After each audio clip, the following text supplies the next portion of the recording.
and now we're gonna go to hell. Well, actually, we're gonna go to Earth because that's where Doom Eternal takes place primarily. Yeah, so this is the follow-up to Doom, the 2016 game that came out. That came out in 2016, and it builds a lot on what 2016 established, which, to everyone's surprise, was a really fast-paced, really fun-to-play shooter with a really like tongue-in-cheek kind of dry sense of humor about itself, which was probably the most unexpected thing of the whole package. And it may, after playing I'd say probably about 5 hours or so at Doom Eternal, I'd say that it may have been just as surprised as they were at how good Doom 2016 turned out to be.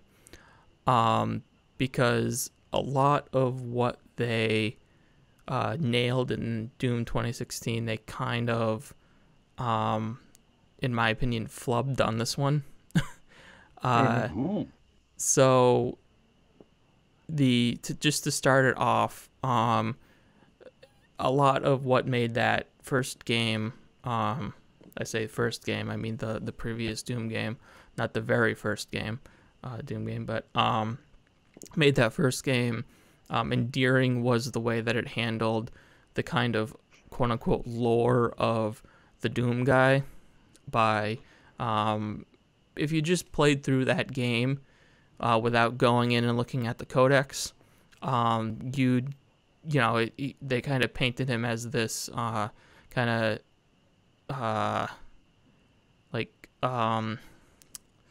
what am I trying to think of? He was very unamused, like didn't really feel like being there doing his job sort of thing. Like it was all just like a pain in his ass more than like he was this badass super soldier that was there to save humanity or something like that. Cool. Right at the beginning, the person that's supposed to be giving you all of your like mission information, he's explaining what he needs you to do, and you just kind of chuck the control panel away because you don't want to listen to him babble on about his views on how important his work is for society or something like that. So that was kind of what they painted there, and then as you go along, they start to kind of fill in the backstory of the Doom guy. They give him a proper name, which is the Doom Slayer, and explain that he is this like almost god type being that is there to stop the demons from basically coming up from hell and conquering the universe, I guess you would say. And all of that is just the surface level. If you go in and look at all the codex, which are extremely extensive, they have like paragraphs explaining like what ardent energy is, because this is the thing that is used to power the factories on Mars that opened up the portal to hell and let all the demons through, and all of this stuff. And it's kind of like this interesting juxtaposition between the kind of dumbed down look of what you're playing the game and then this very complex story that you're seeing and reading in the codex. It's like the difference between watching The Lord of the Rings and reading The Lord of the Rings. And it was good. It was great. I that was one of the things that people like really liked about that game. And it was surprising at the time. And based on what they had shown from Doom Eternal, it was kind of leaning into that is more. The Doom Slayer, the Doom guy was again, this kind of like anti-hero that was there just to do his job and stuff like that. But what we ended up getting, at least from what I've seen so far, is them kind of leaning a little bit too much into that. Kind of fleshing out his character a little bit too much and not leaving a whole lot to the imagination. And on top of that, they're trying to lean into these like the game literally starts with the demons invading Earth, and they're going completely over the top by showing like pentagrams burned into the earth and stuff like that. And so you're thinking like, oh, this is just the kind of silly stupidness that that first game kind of started to establish, even taken to the extreme.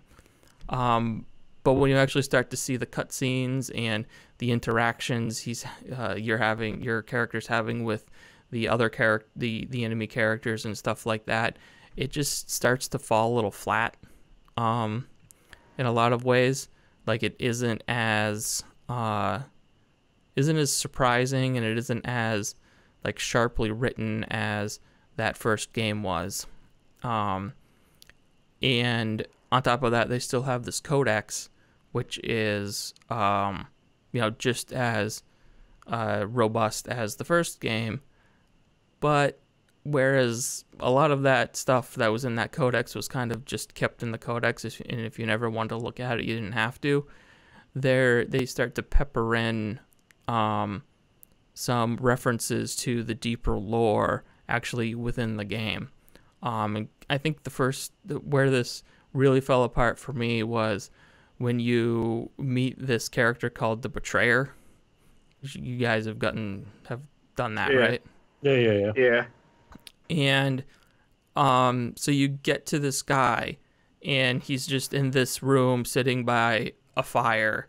He's got a big hammer, and you walk in, you're like, oh, there's a guy here. There's an NPC that I'm not here to kill. And you have some sort of weird, like, 2-sentence conversation, and he pulls out this glowing ball. Like, you give him this thing, and he turns it into a glowing thing. I don't really know what the hell he did. He gives it back to you, and that's kind of the extent of the entire interaction. So then I was like, then you got a little lore piece that said, oh, you unlocked some information about the Betrayer. So then I go in there, and I'm like, oh, so I want to know more about this guy. And it's this ridiculously long, complicated story about how these Argent soldiers, sentinels or something, went into hell, and they were overwhelmed, and the Betrayer betrayed them, but somehow he's still alive. And apparently you've known this guy for a very long time, but none of that information is presented in the game, like the actual gameplay. You have to go into the codex, but then the codex is like four long paragraphs long of just reading all about this war between heaven and hell and everything like that, just to get a little bit of story about why you're even going to see this guy, why this guy knows you. And then he just, he goes and sits down next to his fire, and there's no other interaction you can have with him. Yeah. It was really like a weird thing too. I was kind of like, I know when I got to it, I was like, why? Okay, cool. Yeah. You started that up for me. Thanks. Yeah, it's like he just walked away and then came back with this glowing thing, and then that was your way to find to unlock the location of the Hell Priests. At first he was like, oh, and he's just like, they're not yours to save, referring to humans, I'm assuming. But again, you don't have any reaction to it. Like, your character doesn't, like, I don't know. It's a very strange That was the one thing with like their choices with like, okay, we know he doesn't talk, but when you have these interactions and you try to become more story based, it yeah, just makes it a lot more awkward. yeah, yeah, it does. Yeah, like the age of the silent protagonist has kind of gone away in recent years. Um, because of that reason, because there's more story woven into games, and just having a like it's always very strange. Like, you know, in even in Division where your character doesn't talk, it's always weird when everybody else is talking around you, Hmm. and you're just standing there silent. Um, and yeah, I mean that's where kind of like the story kind of doesn't really do anything for me because, and I was excited for it because I was happy and with Doom 2016 when it kind of um, went after those tropes. Like it was almost like a satire of itself in a lot of Yeah. ways. And it seemed like they were going down that road again with what they showed of Doom Eternal. But at this point, like where I am and what I've seen, it feels more like it's kind of almost come full circle on itself, where it stopped being a satire and it started taking itself too seriously. And as a result, it just isn't like none of the storytelling, none of it is working for me at all on any level. Um, because there are these moments where it does come through and it does seem like it's kind of making fun of itself or making fun of shooters and stuff like that, but then you'll have this moment of, you know, the hell priest saying something or some interaction with the Doom guy, and it just feels a little bit too serious. Um, Hmm. that it just starts to deteriorate. I'm interested to know what um, Lee you think of that, because I know you were, I believe you were a fan of the humorous side of the first game. Um, yeah. I didn't see any of that. I don't know. I quite like the fact that it's all got really overblown and bombastic and ultra convoluted and kind of, and he still reacts the same way. He's still not changed. He's still like, meh, Mm-hmm. and he just walks off. You know, people are giving this like really heavy expositionary dialogue, and nothing's changed. Because all he really used to speak to before was Hayden and what's the name of the woman? Can't remember what her name was in the first one. Yeah. Um, yeah, I don't remember. You Shit. know, but whatever her name was, he didn't really speak to anybody. Everybody's giving him as much of this stuff as he, and he still is just like, yeah, okay, Yeah. I'm off. I quite like it. I find it's kind of it really juxtaposed. I think the fact that it takes itself quite seriously Mm-hmm. in a weird way, and these are kind of you know, these big speeches. I don't know, quite like it.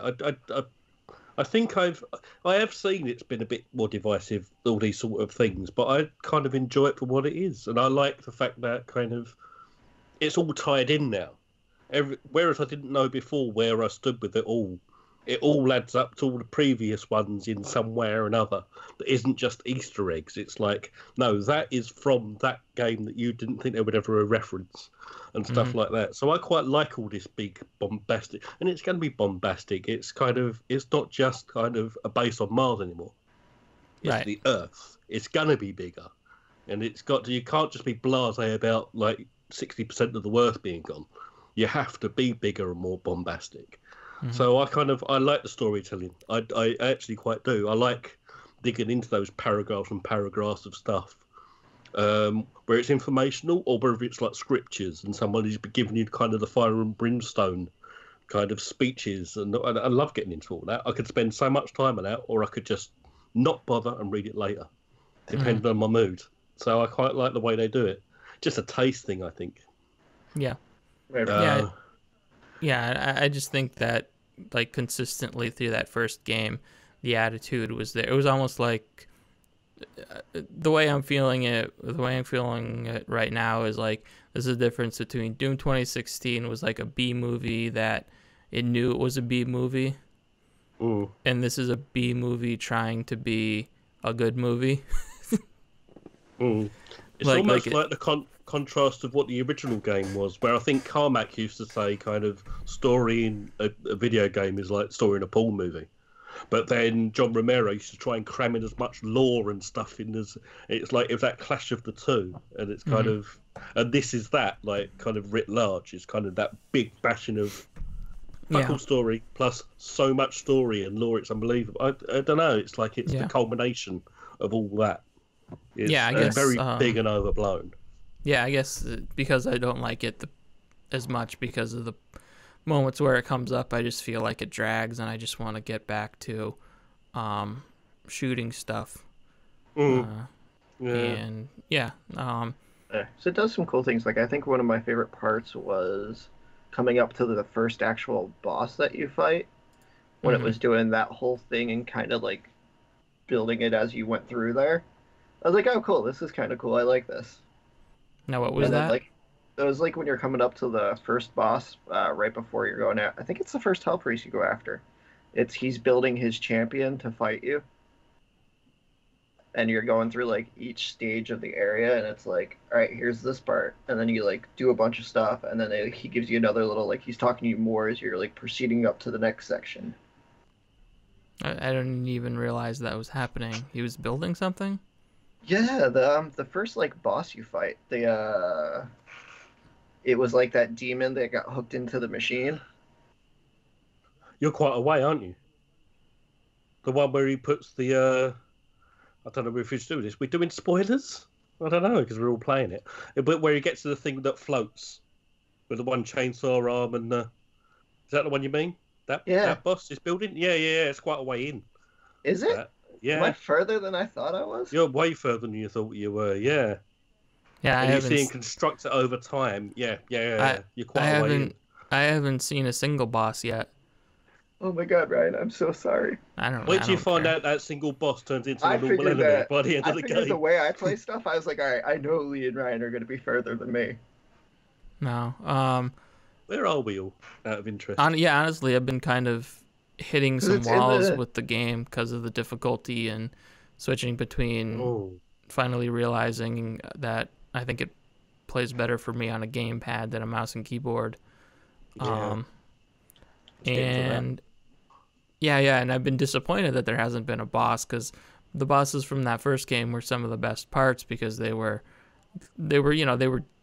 not what you would expect from a typical shooter boss. They were like almost like combat puzzles, where just like the rest of the game is like a combat puzzle where you had to dodge and jump and avoid attacks as much as actually putting damage on the enemy.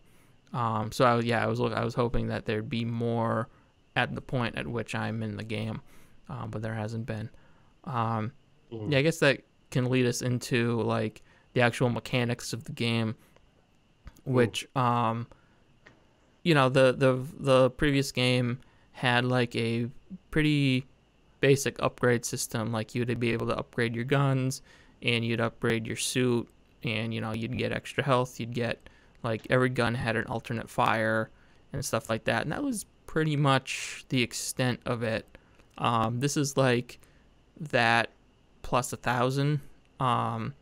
They have like not only can you upgrade not only can you apply mods to your guns, but then you can upgrade those mods to do more damage and do other things.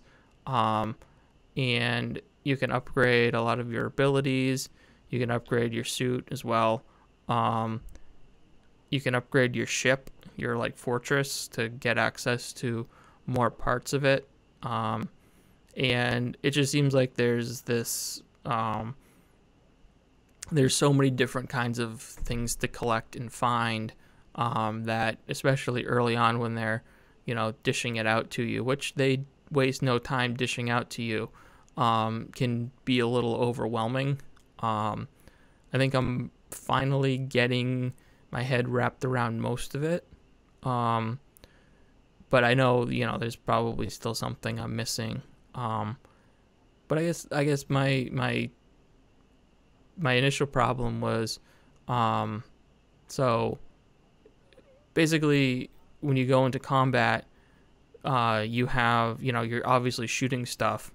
Your gun, whatever gun you're using, has two types of fire modes, primary and secondary. You can also swap out the mod on it on you know, whenever you want, which I've never done in actual combat. In fact, I don't think I've ever switched out the mods at all, because the ones that I chose are the ones that I've just used. But you can do that. You have like a shoulder mounted grenade launcher, which has two types of grenades. It has a frag grenade and an ice grenade. You have the chainsaw, which when you use that, whatever enemy you chainsaw drops a whole bunch of ammo. When you have the glory kills, which so the chainsaw worked the same in the previous game. The glory kills work the same as they do in the previous game. The enemies, after you stagger them and they're glowing, you glory kill them and they'll drop a whole bunch of health. And now they've added in a flame belch, which is like a shoulder mounted flamethrower that just kind of shoots out a flame, a bunch of flame right in front of you and lights on fire whatever's in front of you. And that's how you get back armor. Oh. You also have double jump, dash, you know, a regular melee attack that isn't a glory kill or isn't a chainsaw. And like, you know, I've only unlocked, I think, probably 5 weapons at this point, but I think that weapon wheel has like 8 slots on it. Yeah. And, you know, each one of those has 2 types of fire modes, 2 mods that you can get for it. Am I missing anything? Did you mention the flamethrower? Yeah, I mentioned the flamethrower. Yeah. Have you got the super shotgun yet? I did get the super shotgun. I just got that. So you have the grapple. Yeah, the meat grapple. Yeah, which I haven't really used too much, but that seems like it could be fun. It is good because I like it a lot more than I thought I would. And they added Prince of Persia style grabbing on like poles that are sticking out to kind of like fling you up to different ledges and stuff like that.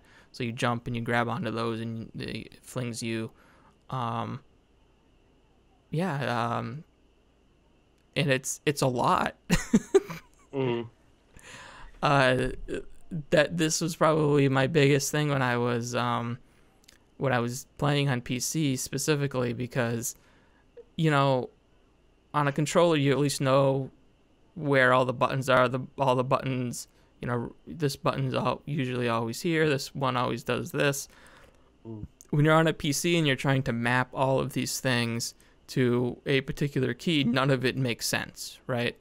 So like, initially the flame belch was on the R key, which, like, in my head that makes absolutely no sense. Like, why would R be the flame belch? So I remapped that, and then it took me a very long time to remember where the grenade key was. And what ends up happening is, especially early on, is you just hit the wrong buttons. And so, like, you'll want to launch a grenade, but you accidentally hit the flame belch, or you accidentally use the chainsaw. And, you know, all these things are on cooldowns. So, like, if you do accidentally use one of them and it doesn't do anything, you have to wait for it to recharge. It got frustrating very quickly, because the game doesn't have any sort of like onboarding really. It just kind of throws you into the fray immediately, and just one thing after another, it keeps adding on. Like, I would say the onboarding for this game is probably like an hour at the most, when it probably should have been 2 or 3 hours, to slowly introduce these new abilities to you. So it just, like, you don't really have time to learn the flow as well as at least I would have liked to, and learn my key placement. And, you know, I was also playing on Nightmare, I think it was, which I ended up having more fun when I turned it down one level, one difficulty level. So that made it a little bit better. And then I ended up, so I'm playing on PC, obviously, because it was started with mouse and keyboard, and that's how I played the first game. I ended up just, you know, trying it with an Xbox controller, and I remapped some of the buttons, and I'm having a lot more fun now using it, doing it that way, because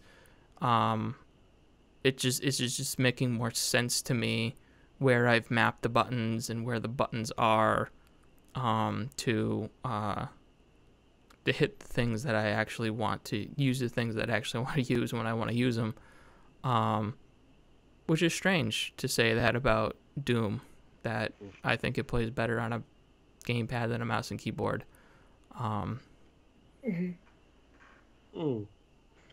So yeah, I mean, I know we were talking about difficulty and stuff like that, and how it was challenging for, I think, all of us right from the start. What are your guys' takes on where you are right now and what you've done to like either ease it up or learn to play the game better? I'm actually, it's weird to compare it to the because I really loved the last one, Doom 16. That's very much a sledgehammer of a game. You punch your way through that. You kind of steamroller your way through that. This is much more precise, and I quite like that. This is very kind of. I've been trying to explain it to people where it's like micromanagement of your combat, kind of you're chopping and changing between your different weapons, and your the way you have to keep on refueling your ammo and stuff like that. So you're using your glory kills much more than you ever used to keep yourself in the game. I had to bump it down because it's quite a heavy difficulty spike in the respect of you're running out of ammo so much before you've learnt the tactics. If that makes sense, you're constantly running out. So once you learn your duck and your weave and you this, that, and the other, and then you overcome that kind of that I'm always running out of, so I'm not quite learning as quickly as I want to because I'm having to stop every 5 seconds to collect stuff. Once I got past that, I bumped it back up again, and I'm once the ammo starts to grow a bit more, I'm having a lot more fun with it. I definitely.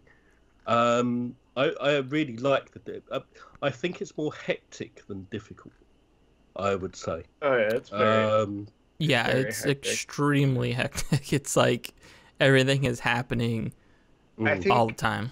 Like the part of it with that like being hectic and the difficulty, it's more of like they give you so many things to use and they want you to use them all at once. Yeah. Like, that's what ended up being the problem. Like you like need I was to saying, pop this precision shot on this guy, while you need to hit this guy with like a shotgun shot, while you need to use your beam to take down this shield over here, all at the same time.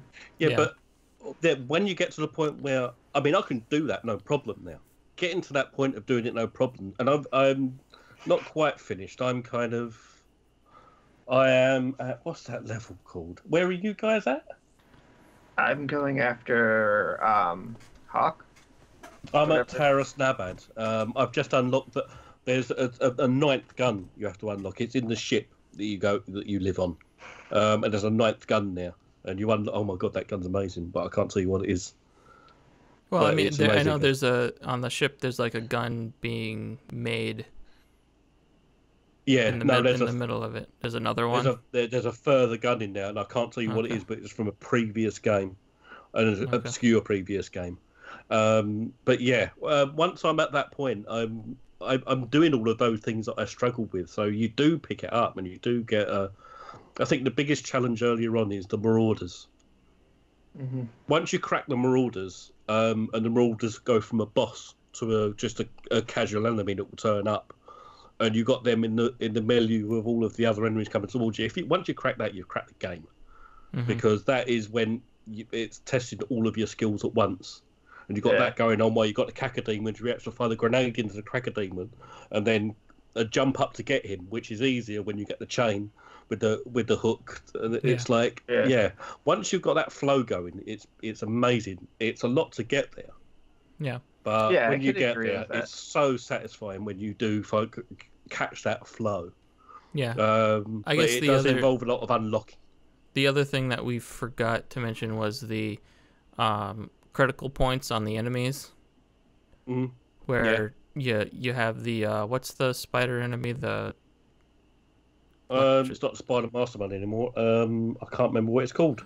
Arachnotron. Arachnotrons, yes. Yeah, the Arachnotrons. You get to shoot the laser. They're fast paced, long range laser off the top of their head. And then like the Revenants you got to shoot their missile pods off their shoulders, and I've only gotten to the Mancubus where you got to shoot their big arm cannons off.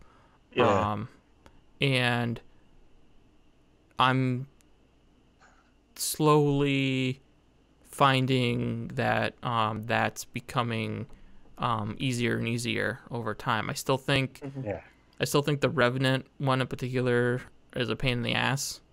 Because they move around a lot. They move around a lot, and it's a very small target, and they have two, so you have to take both of them out before you can really have a good chance at taking them down. But the other ones, the Arachnotron and the Mancubus, they're a little bit easier to take those, to hit those hard points and take them down. And then really especially the Mancubus, once you do that, they're kind of like pushovers. Which normally otherwise they're like, lumbering tanks that will totally fuck you up. But that's a good example of what I was saying.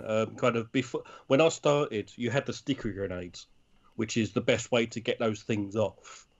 Because if you try to shoot it with your machine gun, you're going to have trouble picking off the gun on the top of the Arachnotron or the guns on the side of the thing. No, I like the machine gun better than the sticky shotgun. I use a sticky shotgun too, but I have better luck with just almost like doing a no scope from Call of Duty. And just like zoom in, bam, and hitting it. That's it though, because where I started, I was like, I couldn't manage to do this in like the big combat situation without stick grenades. But where I am now, I can kind of be in the mid-air and I can pick off both of the Revenant's missile launchers before I hit the floor with a sniper rifle. So kind of it does teach you, and I'm not saying I'm brilliant at it. I'm saying kind of it gives you enough to learn that you could just snap those things off without a second thought. And it's like, so it does just give you everything you need to get that good, without needing to be that good. It just teaches you everything. So it's kind of, it's a smarter game than I think people are giving it with its evolution of combat. And I think people are probably giving it credit for, where people just say it's too hard. Well, I think the problem is that it's too hard. The big problem is the onboarding is 100% the onboarding. It doesn't, like, it tells you, use your chainsaw to do this, but it doesn't really explain itself on like a higher level than that. Like it leaves you to figure that out, and if you never do, then you're gonna be in trouble because it doesn't have there's no other option. It doesn't come up with like, hey, it seems like you're having a hard time with this. How about we give you a tip or something like that? All it does is show you like the tip on the loading screen to shoot the cannon off the top of the Arachnotron, and I'm like, yeah, I've been doing that. That's the very first thing I do, because I know if I don't, it's a huge pain in the ass. It's after that that is a problem. And I've also seen issues. I've come up with a few times, and I've seen some people complain about the fact that there's such a limited amount of ammo for the guns you carry, and sometimes you will just run out of ammo and there won't be any fodder enemies left to get ammo back. Which you can say, well, it's your fault for not being good at the game and that, but also, they kind of built the system around that, so there should be it should be a little bit more fluid than waiting for them to randomly spawn in a fodder enemy, which is the way that the game does it. It should be like a like a almost like a seamless kind of like, oh, we'll give you 5 shotgun shells if you're not using the shotgun, just like put a couple shotgun shells in there, and so you don't even realize it happened. You're like, oh, shotgun, I have shotgun shells, I must have picked those up accidentally somehow. I think that would have been a good way to do that. As far as like explaining the combat ballet, I guess you would call the game, that's a little bit more difficult. I think it probably could have just, like I said, done a little bit like just pump the brakes a little bit at the beginning and let you give these combat scenarios a little bit more some breathing room before it ramped it up so hard, because it can really start to feel like this difference between, am I just not getting it or am I just bad at this game? That's a hard thing to convey. I don't think we've talked about it yet, but I think one of the issues that I'd run into, even more so than like the actual combat and stuff, has been some of the platforming parts. Oh yeah. Really? Oh. Yeah, there's sometimes where I just nail it and I'm good and I'm flying through, but then there's other points where I'll get to it and I'm like, damn, you have to be so precise on these. And the fact that it's part of like the main progression line was kind of like, whoa, why is this so like picky and precise right here? Yeah. But, I just spent 20 minutes trying to nail this down right, but then something that's going to like a secret or a hidden thing, which I found a ton of, are simple as hell to do. It was one of the, like, I don't know if anybody else has had that issue, but I've run into it a couple times to where I'm like, all right, this is part of our main progression line. And, specifically, I had that issue in the level where there was a lot of the lava on the floor. I think that's probably where they really start to ramp up the platforming. I don't remember. I think it was the second level actually.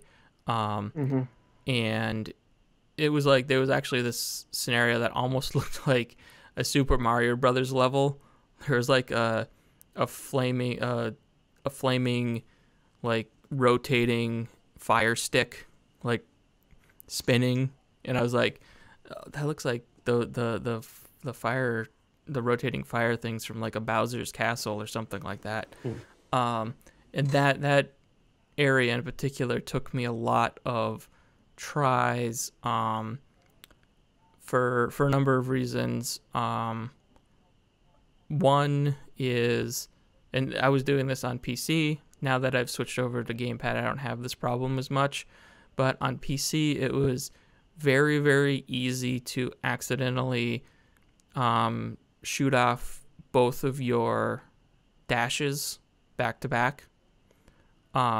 Because it's like it was just the shift key, and it's not like it's just different on a controller. It's like accidentally pressing the button twice on a controller is a lot more difficult than doing it on a computer, especially the shift key, which is kind of a key you kind of have your finger on all the time, especially when you're playing a first-person shooter. So I was having these problems where I was overshooting the platforms, right? I wanted to dash once, but it accidentally dashed twice, and I overshot it. The other thing that I was having a problem is the kind of sketchiness of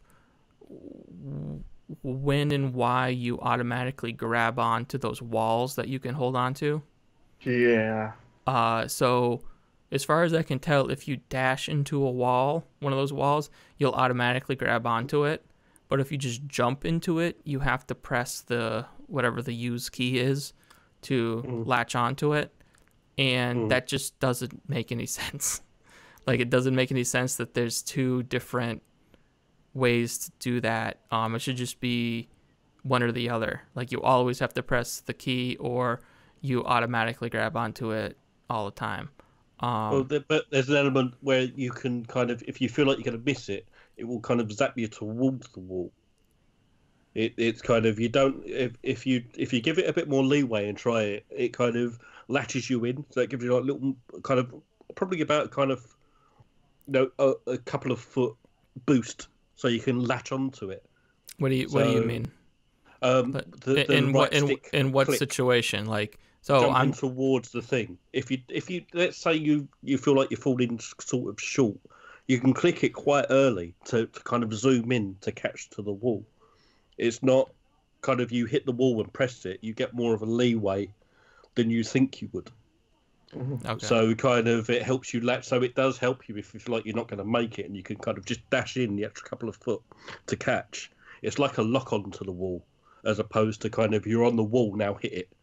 Yeah, which is counterintuitive, and you wouldn't probably think to do that. You I wouldn't think to click it early, but it does actually zoom you in a little bit and latch you on.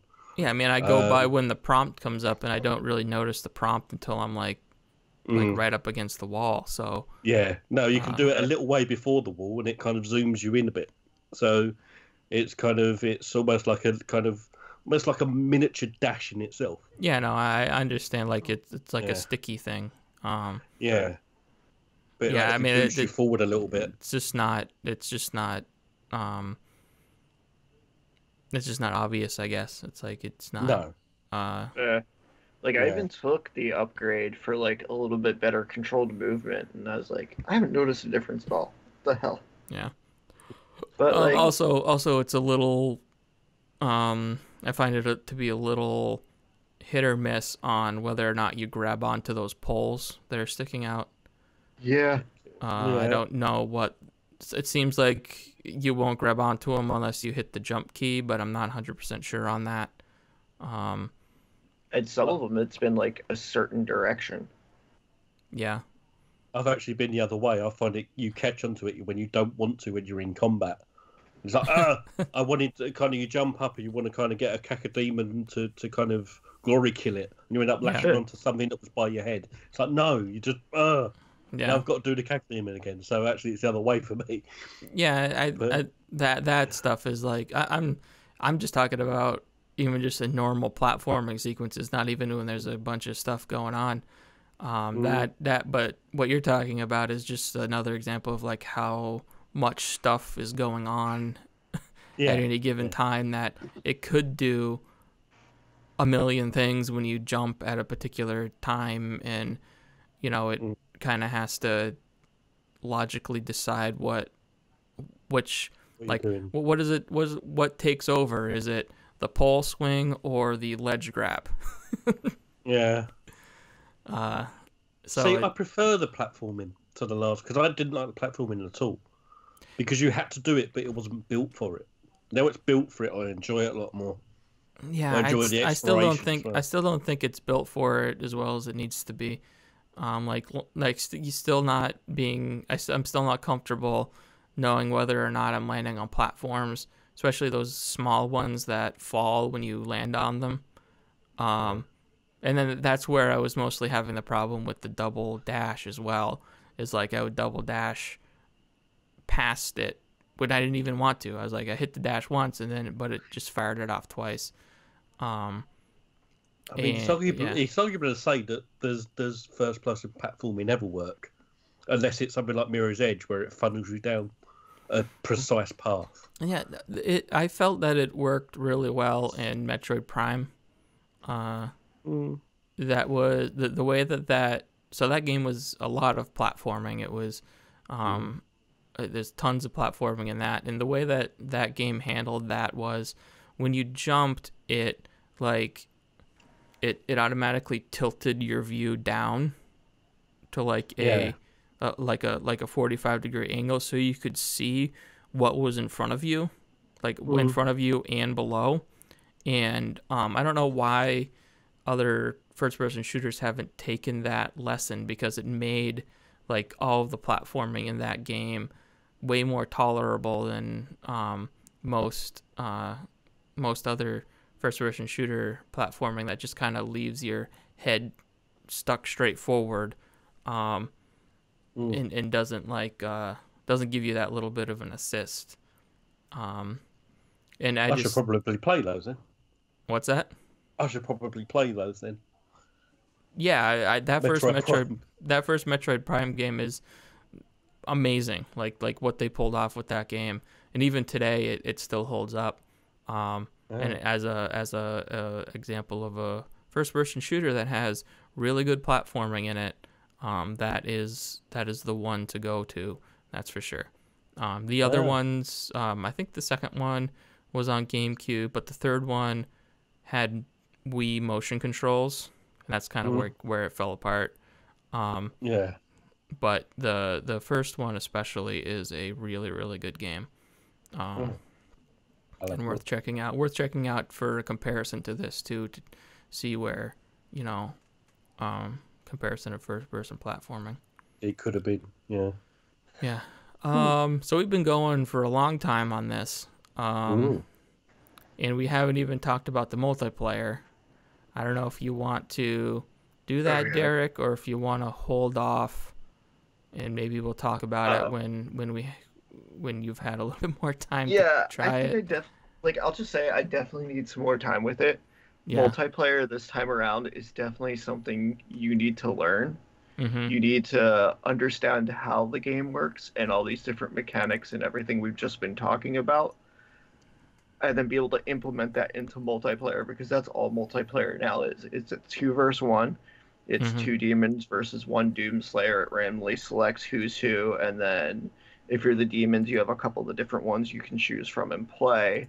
So you kind of also got to know your enemies. So if you're playing as the demon, then you need to know how that demon works to actually be good with it and use it against the person that's playing the Doomslayer. And it's just a mess. I did a stream of it. I got destroyed. I got destroyed as a demon. I got destroyed as a Doomslayer. There is no real balancing on skill level either. Like, I was level 3 or 4, playing against like people that were 33 or so, and just got absolutely annihilated because they've been playing that much more. But I think it's got potential. I just gotta put more time into it to give a better how I feel about it. But I think it's definitely got potential as a mode. I just wish they'd bring back the regular deathmatch. Yeah. So you played that stream, and you got your ass handed to you. Yeah, I ain't even gonna lie. I would take that. Even when I was done, I just sat there and thought, I was like, wow. Yeah, I had probably seen the worst I've ever done in something like this. Yeah, I had seen some videos of people playing it before, and I was like, I kind of warned you. I'm like, the multiplayer seems a lot, and then you got in, and it was a lot. Yeah. It's just it's like so in the base game, the game is really set up as these combat arena challenges. You go into this zone in a game, and you kill all the enemies, and it's like a crafted combat puzzle kind of. And this is the multiplayer is the most extreme version of that. Because you don't have the predictability of the AI. This enemy is going to do this enemy is going to do that. Yeah, some of the AI seems... Yeah, so you have two... If you're the Doomslayer, especially, Doomslayer seems really easy to get fucked. And so he's against two demons, and I think you can choose your demon. What demon you are? Yeah, you just can't be one of I believe you guys were calling it the fodder ones that you can kind of just hack up for ammo. You can't be them, but you're the Marauder, the Revenant, whatever the weird cultist looking dudes are. Yeah, so you can choose to be those, and then there's fodder enemies as well. So it's you have these two other player enemies, which are these big guys that are coming after you, and then you're also getting swarmed by all of the fodder enemies that are supposed to be there to help you, to get health and ammo and stuff, but when it starts to get overwhelming, they start to be just as annoying as all the other types of enemies. And it definitely has a high skill ceiling. So I guess maybe we'll revisit that a little bit more in depth, because I want to check it out too. But I know I need to get much better at the game than I am right now. All right, so that's Doom Eternal. I think we're kind of split on it. I'm a little bit disappointed. Overall, I think it's pretty good. I just don't think it lives up to my expectations from Doom 2016. Derek, I don't really know what your overall is on it at this moment. It's definitely not a bad game. Mm-hmm. But it's not like the feel that we got from Doom 2016. Mm-hmm. But I don't know. It's just kind of different in weird ways that you wouldn't really expect, I guess would be. Mm-hmm. And Lee, you seem to be pretty positive on it. I prefer it to the last one, which is not to diminish from the last one, but I like that it's changed a lot up while staying relatively similar. But it's probably, if I was to play the last one again now, after I've really recent, it would probably seem incredibly slow, and kind of very a lot older than it actually is. Yeah.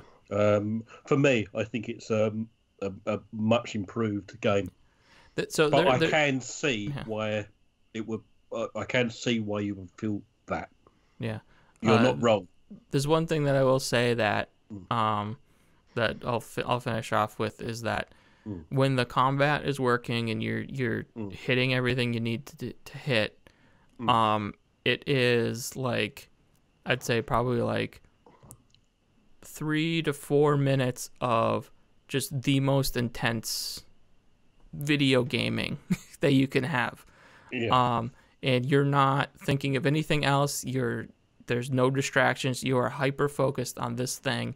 And like literally after finishing off these combat issues, I'm like almost these combat scenarios, I take like a deep breath and I can feel my heart rate going, like pumping hard.